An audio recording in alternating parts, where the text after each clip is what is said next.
జై శ్రీరామ్. అందరికీ నమస్కారం. ఛానల్కి స్వాగతం.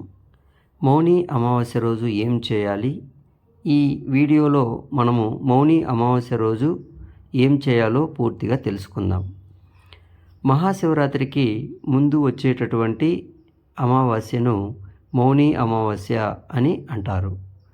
దీనిని మనము చాలా పవిత్రంగా భావిస్తాము. ఈరోజు ఎవరితోనూ మాట్లాడకుండా మౌనంగా ఉండాలి. అలాగే ఈరోజు గంగా నదిలో స్నానం చేయాలి.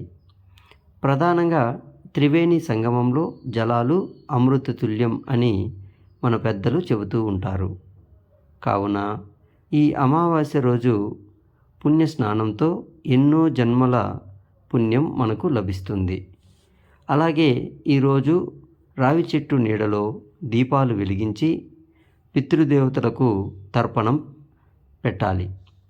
ఇలా దీపాలు వెలిగించటం వలన పితృదేవతలు సంతోషిస్తారు, మనల్ని సంతోషంగా ఉండేటట్లు చేస్తారు. ఇలా చేయడం వలన మనకు చాలా మంచి జరుగుతుంది. ఈ ఇన్ఫర్మేషన్ మీకు నచ్చినట్లయితే లైక్ చేయండి. అలాగే మా ఛానల్ను సబ్స్క్రైబ్ చేసుకొని గంట సింబల్ని యాక్టివేట్ చేసుకోండి. ఇలా గంట సింబల్ని యాక్టివేట్ చేసుకోవడం వలన మేము పెట్టేటటువంటి ఇలాంటి మరెన్నో వీడియోస్ మీకు ముందుగానే నోటిఫికేషన్ ద్వారా అందుతుంది. అలాగే జై శ్రీరామ్ అని ఒక చిన్న కామెంట్ చేయండి. ఈ వీడియోను మీరు పూర్తిగా చూసినందుకు ధన్యవాదములు. జై శ్రీరామ్.